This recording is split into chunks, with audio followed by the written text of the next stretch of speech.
Hello SGD, Sacred Geometry Decoded. I'll be adding this to the playlist. I'm not sure about the title for the moment, but it'll be part of it. Playlist will be in the description. Quite a long one now, but just going through the metrology, the proportions, the design of the Great Pyramid, and this one will be focus on pi. So earlier we looked at the idealized measures of the Great Pyramid. So for instance, the maximum visible base, stand at the corner, that's the most you'll ever see at the pyramid.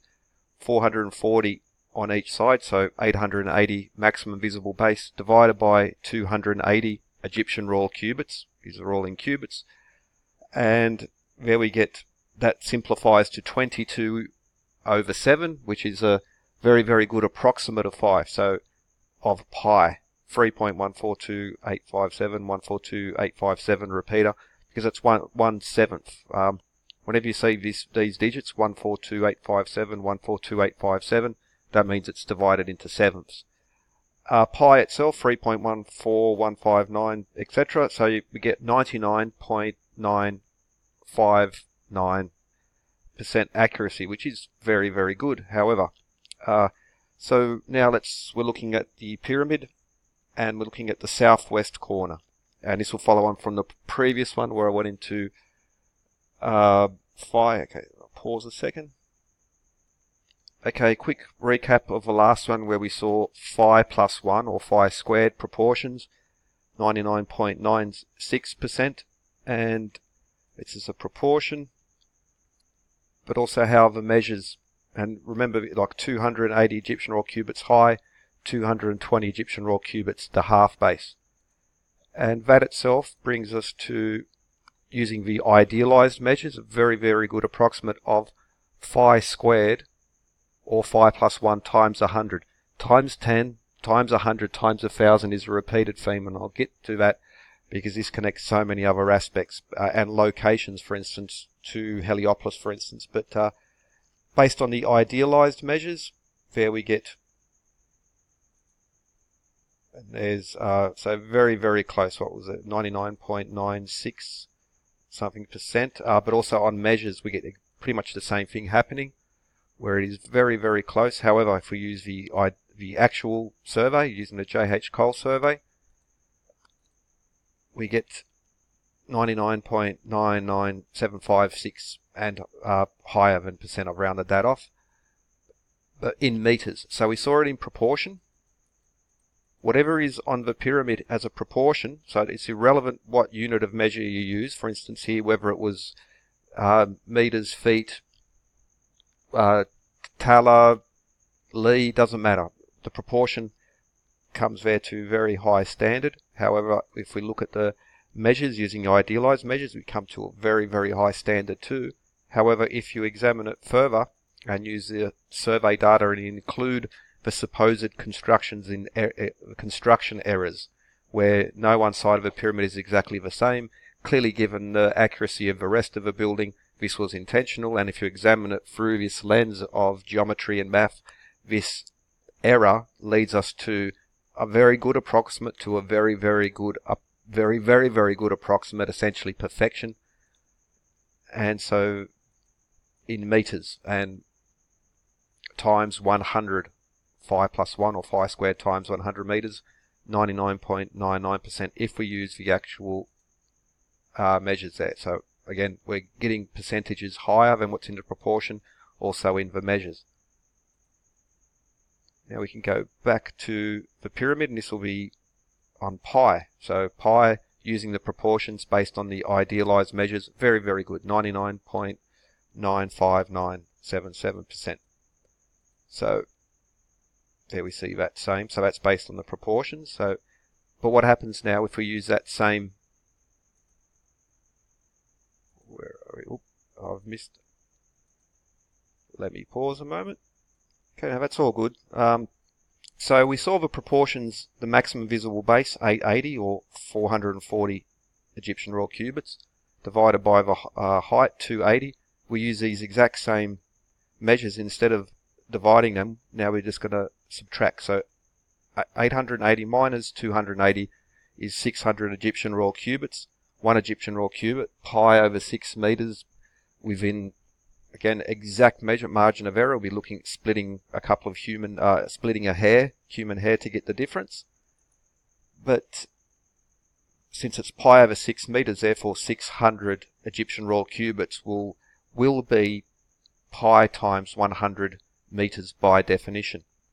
However, so it's going to be exactly the same number by definition. However, the difference of less than the width of a human hair.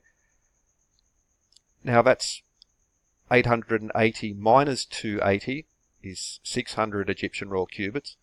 Now if we use that same cross section, so 220 Egyptian royal cubits to half base to the height. 280 minus 220, we get 60 Egyptian royal cubits. Now we have pi times 10 meters. And it's also worth noting that the perimeter of the upper chamber, or the king's chamber, 20 Egyptian royal cubits long, 10 Egyptian royal cubits wide, therefore 60 Egyptian royal cubits perimeter. Another example of pi times 10 meters.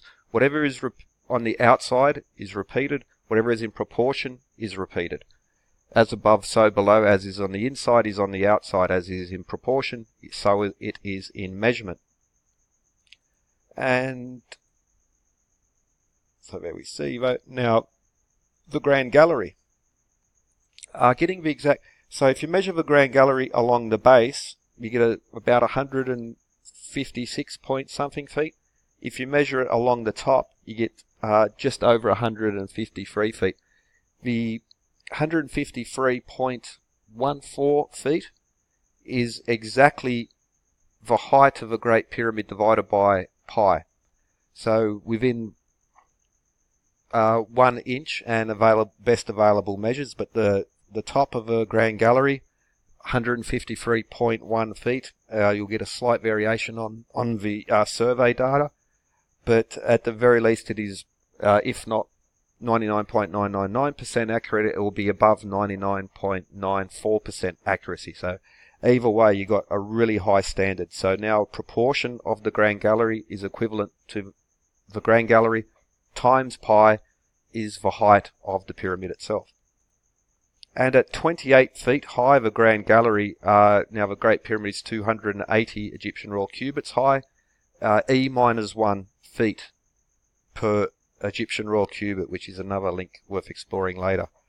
So many examples of pi in proportion, but also in measurement.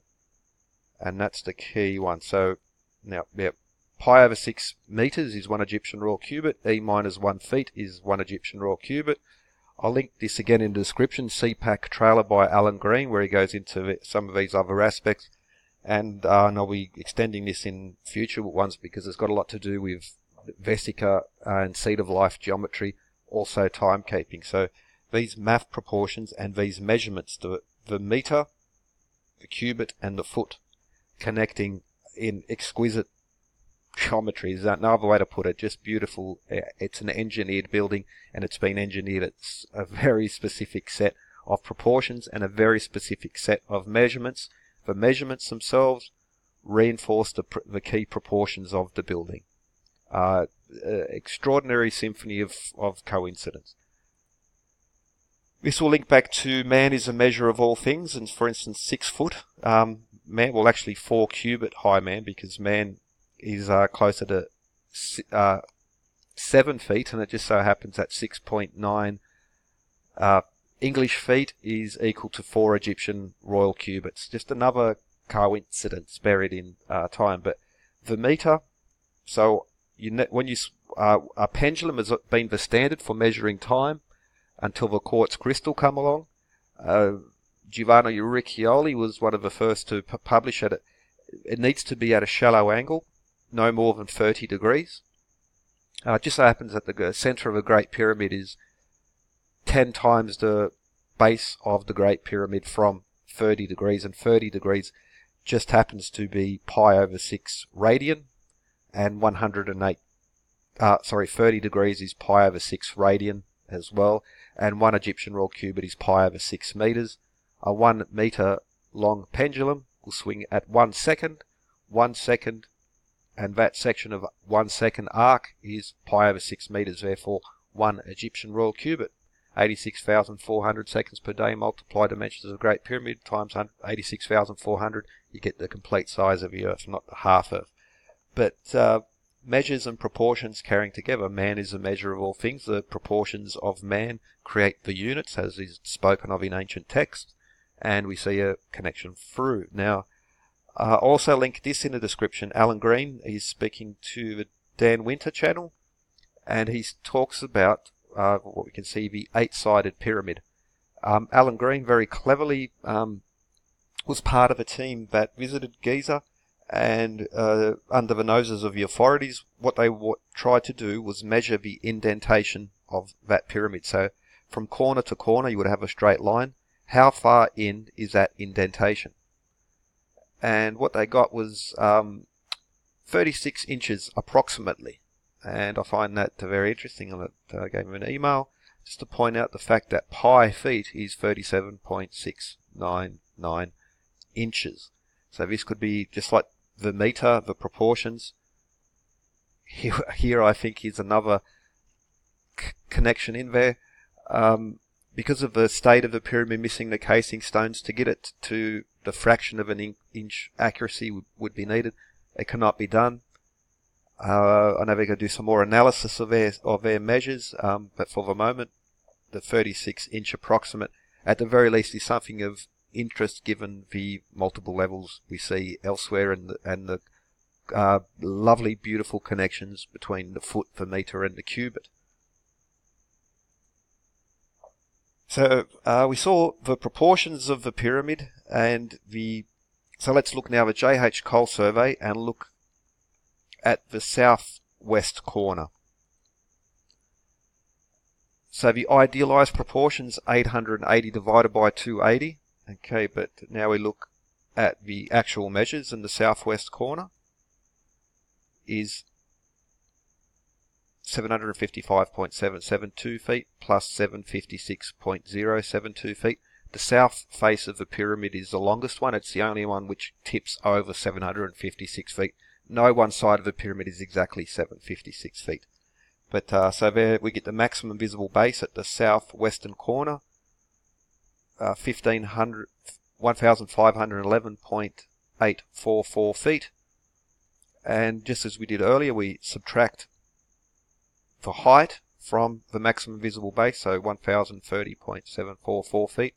That equals 314.1707712 meters.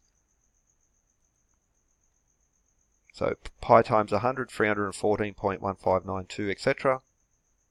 That is 99.99633% accuracy. So it's earlier we showed the idealized measures, creates that 22/7 ratio, which is 99.959 feet. But if we do the actual measures using the southwest corner, we get 99.996. So the actual measures bring it to a higher level of precision. And also so using the idealized measures, 880 maximum visible base divided by 280 Egyptian raw cubits height, we got 99.959 as a proportion. And we look at the northeast corner this time, so the corner opposite the lovely measurements of pi, the opposite corner, the northeast corner, which points directly at the primordial mound at Heliopolis, and so many other pyramids. But we do the same thing, so we divide maximum visible base divided by the height, we get 3.14136, and that is now 99.99%, which is again now higher than the idealized measures. The slight variations on each side of a pyramid will turn a very, very good approximate into 99.99 and higher percent. What is in proportion is repeated in measurement, and these important measurements as well. So this is what's happening. This is what can be measured.